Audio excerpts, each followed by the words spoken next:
Om Swastiastu pemirsa Bali TV dimanapun Anda berada, kembali Bali Post Talk yang menjumpai Anda tentu saja bersama saya Nyoman Winata, redaktur pelaksana harian Bali Post. Kali ini kita kembali mengangkat topik tentang pungutan wisatawan asing atau disingkat PWA yang akan diberlakukan 14 Februari. Sudah hampir beberapa hari lagi. Tentu ini menjadi menarik, kenapa? Belakangan muncul berbagai macam pendapat akan digunakan untuk apakah pungutan Wisman ini. Nah, ini tentu menjadi persoalan kita bersama karena banyak yang merebut, ada yang untuk sampah, ada yang untuk pariwisata, untuk kemacetan dan lain sebagainya. Tapi tepatnya untuk apa? Kita akan mewawancarai narasumber kita, Guru Besar Pariwisata UNUD, Bapak Profesor Dr. Iputu Anom. Kita sapa dulu narasumber kita. Om Swastiastu, Prof. Om Swastiastu. Gimana kabar, sehat, Prof? Ya, sehat-sehat saja. Tetap semangat, Prof, ya? Ya, harus semangat. Ya, kita bicara tentang pungutan wisatawan asing yang akan diberlakukan 14 Februari. Kita tidak mau berpolemik lagi ini jadi atau tidak dan segala macam, tapi ketika nanti akan dipungut, sudah dipungut katakanlah, Prof, pemanfaatannya seperti apa? Nah, ini yang penting karena kan banyak yang merebut tinggi, Prof, ada yang mau jadi untuk ini, tepatnya menurut Prof untuk apa nih pungutan yang Wisman? Ya, ini kan sudah diputuskan dan ada perdanya oleh DPRD kita Provinsi Bali dan sudah diizinkan oleh pemerintah pusat untuk memungut setiap wisatawan mancanegara yang datang ke Bali sebesar 150.000. Ya. Anggaplah identik dengan 10 US dollar. Ya. Itu akan diberlakukan mulai dengan 14 Februari yang akan datang, ya. Ya, kalau sudah sesuatu yang sudah diputuskan dan sudah schedule-nya sudah pasti mau dipungut, ya menurut saya jalankan saja itu. Nah, yang penting nanti pemasukan itu jelas, transparansi. Ini kan dikelola oleh pemerintah Provinsi Bali, ya. Nah, kemudian karena ini pungutannya itu dari wisatawan mancanegara, artinya pariwisata secara umum dan itu dibayar oleh wisatawan, ya. Walaupun Wisdom belum sampai saat ini loh, belum, ya. Tapi kan ini kan Wisman, ya. Kita tetap prioritas dana itu digunakan untuk kepentingan bagaimana memberikan services, jadi pelayanan yang baik kepada wisatawan, baik mancanegara maupun Nusantara. Mulai dari kalau wisatawan mancanegara, ya anggaplah di airport, mulai dari mereka kedatangannya, ya itu sudah mulai harus jangan sampai lama ngantre, itu ya. Setelah itu mereka mau ke hotel, kemacetannya ini, ya, kemacetan yang terjadi akhir tahun lalu ini betul-betul merupakan pelajaran bagi kita semua di Bali. Ada yang bilang over tourism, ya, kelebihan wisatawan. Tapi bagi saya bukan kelebihan wisatawan itu, ya. Kalau over tourism itu kan wisatawan banyak tetapi kan belum merata, itu ya, belum merata, itu kan belum disebut over tourism. Jadi banyak sih, tapi hanya terfokus di Bali Selatan, Bali lain kan belum dapat, gitu loh. Jadi kalau kita menukik tadi sedikit tentang over tourism yang sempat muncul ketika kemacetan di akhir tahun ini, sebenarnya bukan over tourism yang menurut Prof, ya? Ya, tapi menurut saya meratanya yang kurang, gitu ya. Ya, yang room occupancy itu kan banyak yang tinggi di Bali Selatan. Beleleng Gianyar, Beleleng Karangasem Barat kan belum, di bawah 50%. Ini kan maksud kita supaya merata. Nah, kemudian yang kembali kepada soal kemacetan lagi. Nah, kemacetan ini prioritas pertama ini, baik wisatawan mancanegara, Nusantara, termasuk kita, orang lokal, ini mengalami hal yang sama di Bali Selatan. Utama di kawasan Nusa Dua, Tuban, Kuto itu sampai ke Denpasar, sampai ke Ubud, ini kemacetan yang sangat luar biasa. Nah, saya sempat menyinggung ke depan bisa membangun underpass, tapi itu kan kayaknya biayanya tinggi dan masih menunggu lama. Ini yang harus diselesaikan dengan cepat, apakah menuntaskan jalan lingkar yang di Nusa Dua itu, apakah shortcut secepatnya di Canggu dan lain sebagainya itu, di kawasan itu, dan rencana realisasi secepatnya yang kereta api itu, LRT namanya itu ya. LRT ya. Supaya nanti kalau wisatawan terutama yang check out dari hotel, dari Sanur, dia tidak sampai nenteng koper kemarin itu, saya memalu-malu, saya juga lihatnya, saya ditanya, saya ditanya sama orang asing juga itu, ya malu kita itu. Gimana Bali ini Prof? Gitu ya Pak? Ya ditanya itu ya, jadi supaya kalau check out dari Sanur, dari Nusa Dua itu cepat ke airport itu, karena itu kan sangat riskan. Orang sampai ketinggalan pesawat itu kan bahaya itu, itu kan ini ya. Nah, kemudian itu pertama dulu prioritasnya. Berarti kalau uangnya nanti sudah terkumpul, pungutan wisatawan asing ini gunakan yang prioritas pertama, Prof, kemacetan, Prof. Kemacetan. Karena turis turun dari bandara pasti ketemu kemacetan gitu ya. Kalau ini tidak ditangani dengan baik gitu. Ya, itu dengan baik. Jadi memberikan pelayanan yang baik. Jadi kemudian keamanan dan kenyamanan. Keamanan kenyamanan. Saya sangat kecewa belakangan ini kok sudah mulai berubah etika orang yang tinggal di Bali, entah orang Bali, entah bukan orang Bali, itu yang juga mengganggu wisatawan itu ya. Ya. Ada sih juga wisatawan yang nakal begitu ya, tapi kan kita sebagai tuan rumah ini harus arif bijaksana lah ya, supaya tugas kita memberikan kepuasan kepada wisatawan. Kalau ada wisatawan yang nakal juga itu, ya berikan aja hukuman sanksi, sama saja kok. Nah, dan juga kita kemarin kayak kejadian dia sopir yang nakal dulu gitu ya. Yang memeras. Ya. Memeras itu ya, hal-hal seperti itu harus dihindari. Mulai kita yang namanya hospitality, jadi tourism itu adalah hospitality, keramah tamahan, dan memberikan pelayanan yang bagus itu yang sangat diperlukan. Nah, kemacetan, kemudian tata kelola sampah ini ya. Sampah. Sama yang jangan sampai kelihatan truk sampah ini pas wisatawan lewat ada truk sampah siang-siang itu jangan itu terjadi ya. Ini yang saya ini dulu sebagai tour leader, sebagai guide itu kan tahun 85 itu kan beda jauh dengan sekarang ya, tapi tetap harus kita memberikan pelayanan yang baik kepada wisatawan. Nah itu dulu Pak. Ya. Jadi sampah, transportasi, kemacetan maksud saya, itu harus diprioritaskan. Kemudian sampah, itu yang kedua yang harus ditangani gitu Prof ya. Dana ini digunakan untuk kedua hal itu yang utama. Prioritas. Tapi tadi Prof menyinggung tentang keamanan, berarti keamanan bagaimana supaya tamu atau wisatawan asing yang datang ke sini betul-betul merasa dia aman ya, aman dan nyaman. Nah persoalannya kemudian adalah bagaimana mewujudkan, terutama persoalan sampah. Gimana caranya Prof? Atau sejauh mana sebenarnya sampah itu mengganggu wisatawan? Nah kemarin sempat ada muncul rame di katanya Kuta kumuh, sampahnya banyak dan segala macam. Ini seolah-olah agak susah untuk kita untuk diatasi gitu Prof. Ya, sampah itu kan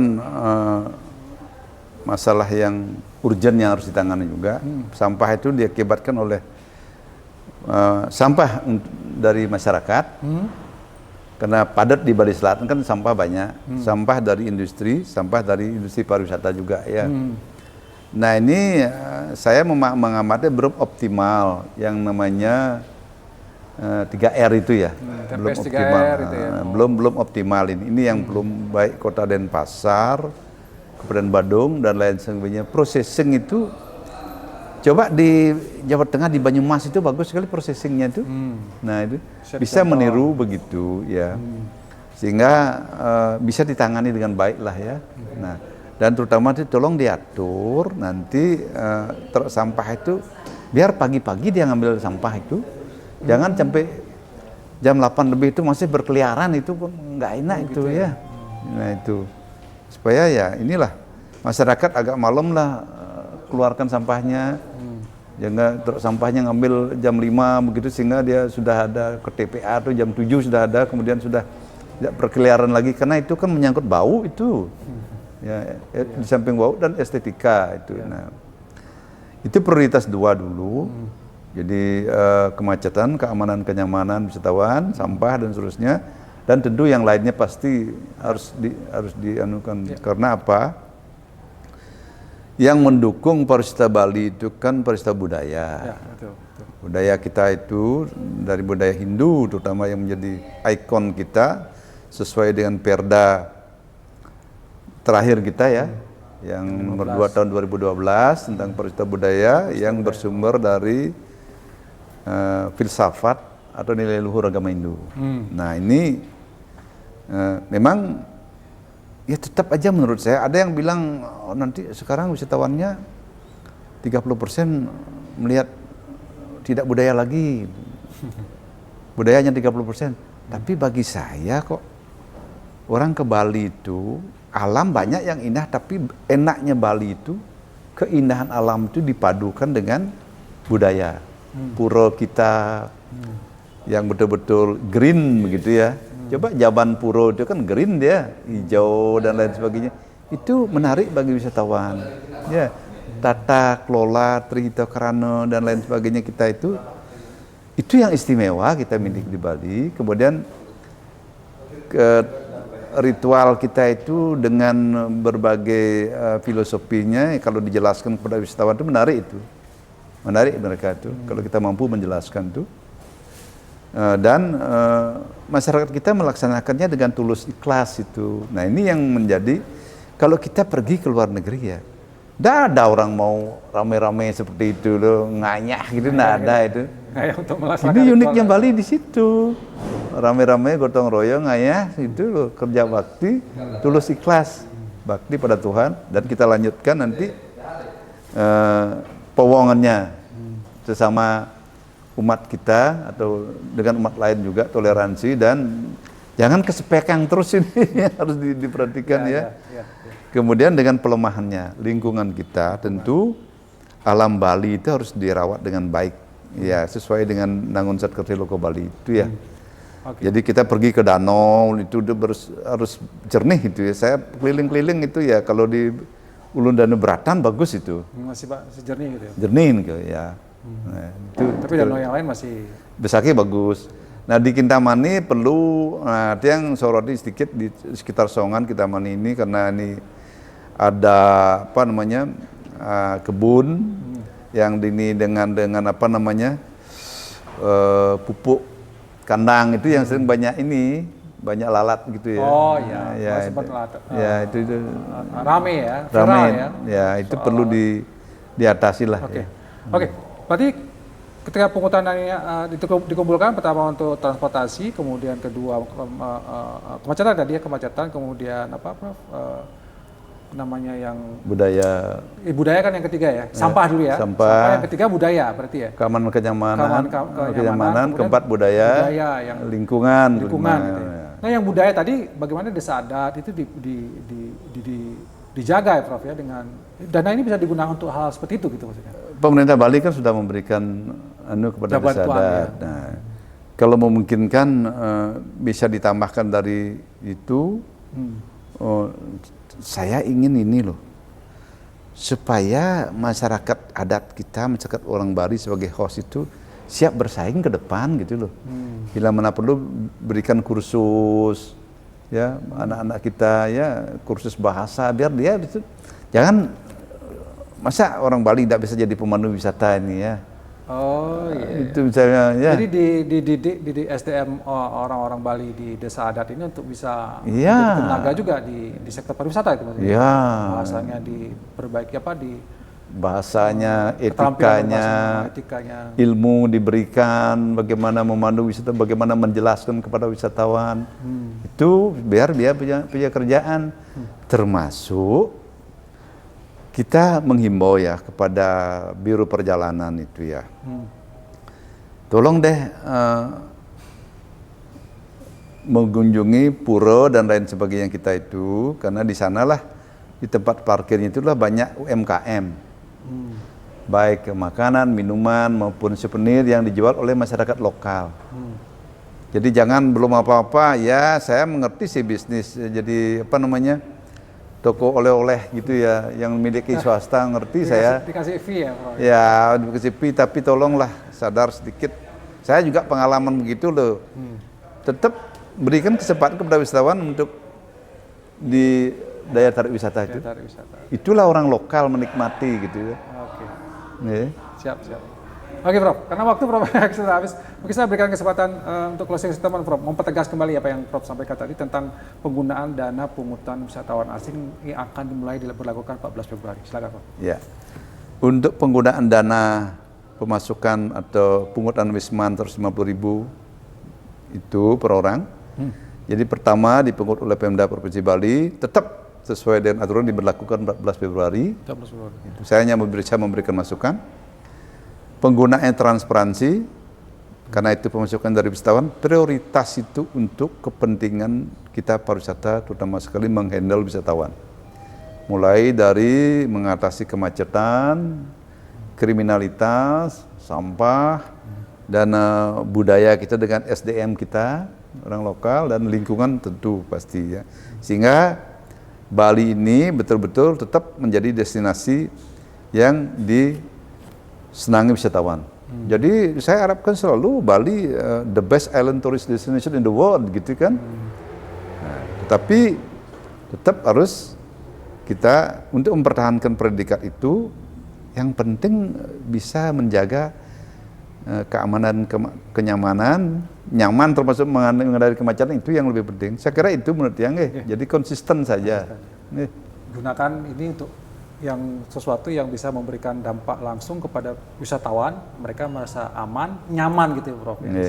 Karena soal kemacetan dan sampah pastilah membuat mereka tidak nyaman di sini kan gitu Prof ya. Oke.